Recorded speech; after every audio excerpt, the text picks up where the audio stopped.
big and it's thick, and it's what John Davison was going for with that coffee table look. The reason that it's succeeding is because it is for a kind of a highbrow audience, and so it gets a lot of big advertising, good advertising. Yeah. I mean, I think most of the audience of any magazine is not going to be that highbrow. Even on something like Vanity Fair, I would guess that most of their audience doesn't really care too much about most of the in-depth stories, and they just kind of want to see the perfume ads. Or wipe the perfume ads on their neck. Yeah. Like, I'm rich, smell me. Yeah.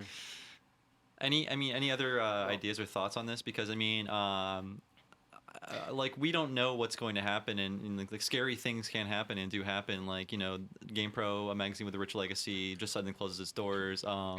And I don't know what could happen. I could walk in tomorrow and the building could be demolished for all I know, you know? Yeah. So, I mean, like, what can we do, or like, what do you think should happen? I honestly believe that in like 5 or 10 years, people who do the kind of stuff that we're doing now will be more of the organizational type than the writer type. I mean, maybe it'll be some of both, but I don't think you're going to have nearly as many people just writing reviews or just writing previews. Like, if you just look at the numbers, that doesn't make sense. You mean in terms of like corralling, like crowdsourcing stuff? Not necessarily all just public, but yeah, whether it's freelance paid or freelance for free, like, user written stuff.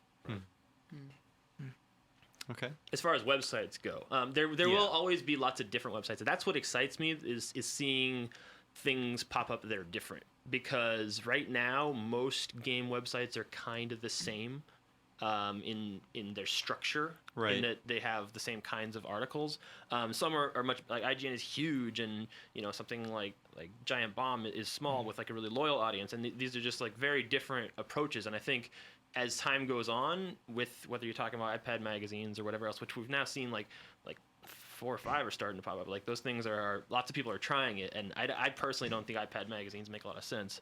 But I think there's going to be a lot of kind of different ideas thrown into the game journalism, whatever you call it, media thing. So I think that is interesting, because right now there's no reason to go to any of the big websites if you just went to their competitor, because you might find something a little different. But if it's good enough, you'll probably get it linked to you from somewhere else. Interesting. The other thing to remember about GamePro is that when John Davison came aboard, it was kind of seen to be on its last legs, because like circulation was down, and IDG wasn't really sure what to do with it, because like I said earlier, IDG is kind of a database like tech magazine place, and GamePro was like, well, what do we do with this thing? And so they tried to keep reinventing it, and finally they got sick of the reinventions. Should have made Database Pro. So I guess the point is that it was sudden, but it wasn't that sudden. Like, maybe the writing had been on the wall for many years. Okay. Anything else before we get going here?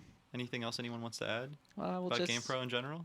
I will say that as a fan of gaming magazines going back a long time, I'm glad that I managed to get my byline in classic EGM as well as GamePro before both kind of went under. So. I could say the same, right? Does that count? That pro tip? Yeah. That's a byline right there. Yes, I'm in both. Okay, nice. Cool. I guess before we go, I do want to ask you guys one question. What other game magazine do you want to eulogize? Because I guess we're on the broader topic. I have one in my head. That currently exists that you want to die? Or No. That died at some point in the past, and you want to say, I remember this magazine, I liked it, and here's what I think about it. I want to...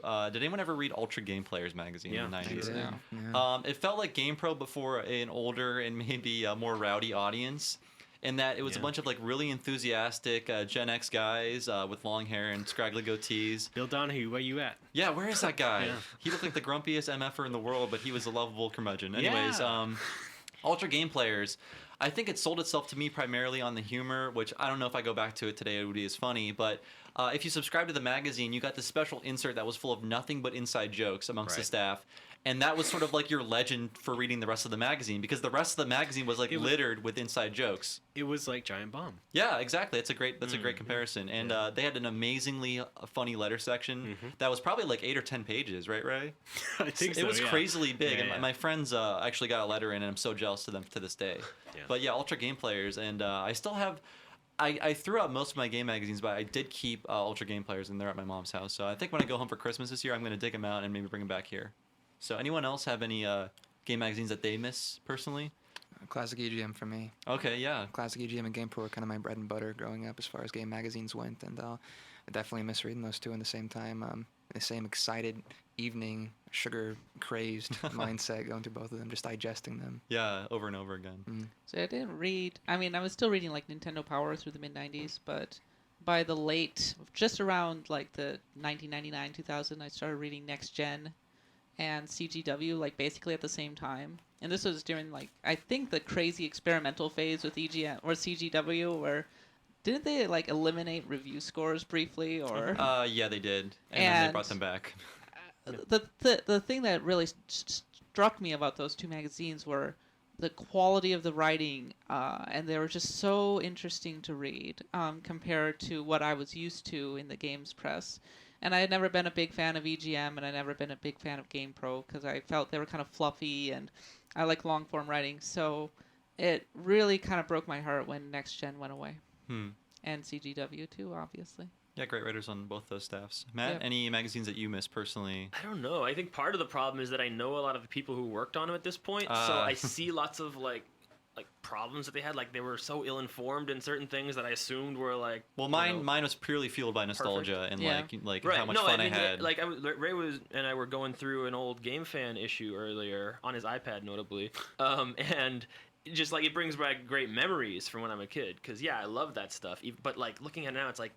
That was horrible. I bought so many games that I really shouldn't have, and they were like pushing on me for all the wrong reasons. Right. And it's like, okay, yeah, it was fun and it brings back good memories, but it's also this unethical stuff, and it's just like I don't know how to kind of mix that together in my head. And I can say also to your point, like Ultra Game Players eventually became two much worse magazines. I think it turned into something called Game Buyer before Right. it died. And that was like 3 issues. Oh Yeah. man, If you I know want, yeah. Game Buyer. That's Yeah. a familiar name to me. Yeah. I'm sad to say.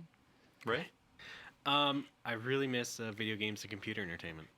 That was just a classy goddamn magazine. It was. I never subscribed to it, but no, go Yeah. on. Please explain. No, really. I mean, just the layouts and like the writing was fairly professional as well, and they had this like several month blowout of like the Super Famicom. Like they went all through all the games, and I loved that.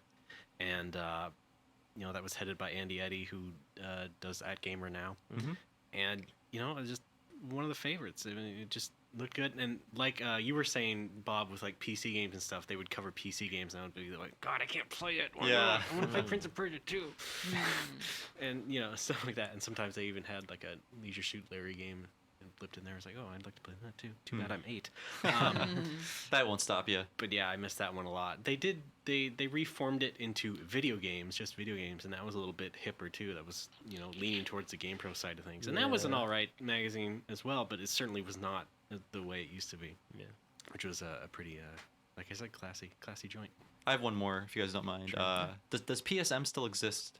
It's called No. PTOM, but yeah, Oh, it's the right, same right. magazine essentially. To me, it's incredibly different. Like the first years of PSM, and it seemed like complete Sony fanboyism. I mean, that's what they were about. Well, that's what Future was going for. They were setting up OXM and PSN Yeah. as like these rivals almost, where it's like if you want to be a fan of this, then you want to be with this magazine. Yeah. But PSM to me was what got me like on the Sony train like super early for the PlayStation, and they had all kinds of crazy crap that came in their magazines like memory card stickers and PlayStation Yeah. lid stickers. They had, I think, the first truly dedicated import gaming section that actually spanned more than one page. Yeah. So I mean, it still Yeah, exists. what was that guy's name? Chibi-chan. Yeah, what's his real name? The guy who did the comics, or No, the guy who did the Japanese. was it like, Chris He Slate? wore the bandana. Okay, in I don't the know. magazine. Never mind. Yeah, sorry, Yeah, but like Chris Slade, there was a lot of game players, people. Yeah, not yeah. a lot, but a some few of the guys. gameplay people. So yeah, early PSM is something I miss too. So let's find the time machine, gentlemen Yeah, and ladies. yeah. Go back. All right, let me wrap up here. If you'd like us to read your letter on the show and or feature your envelope on our blog, please write to Retronauts, care of Bob Mackey, IGN.com, 625 2nd Street, 3rd floor, San Francisco, California, 94107. Do it today. And I'll give out some contact info. We are Retronauts on Twitter. And I would ask my guests, please, to offer up your Twitter accounts if you would like to. Oh, I am GP_grayscale. I need to change that in the near future. Yeah. Kat? You can find me at _catbot.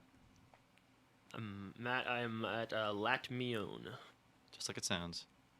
I'm Ray, and I'm at RDB_AAA.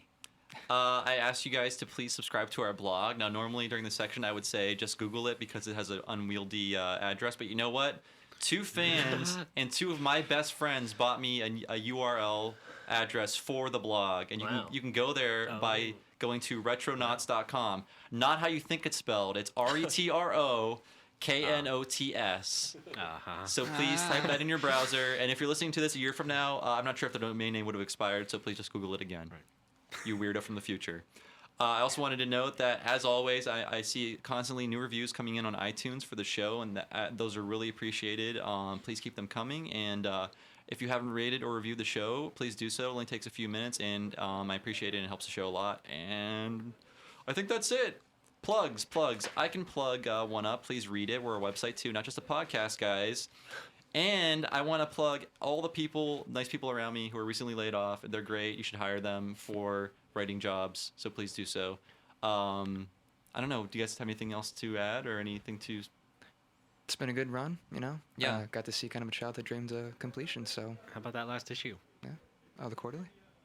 I mean, Well, was plug there a that, too. secret like you were working on? How finished was the next quarterly issue?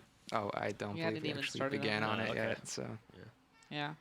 I'm just saying you could plug that too. Oh, yeah, the quarterly is still... It's still in stores. I saw it the still other in day. stores, yeah. Run to Barnes and Noble. Whatever Barnes and Nobles collector's exists item. near Yeah. you, there's Walgreens and HEBs and everything. So if you are near a grocery store and you want a quality game magazine, you know, track down a quarterly. Kat, anything to plug? Anything you're working on right now? Well, Plug yourself. thanks to everyone who really enjoyed the RPG podcast over at GamePro. Yeah.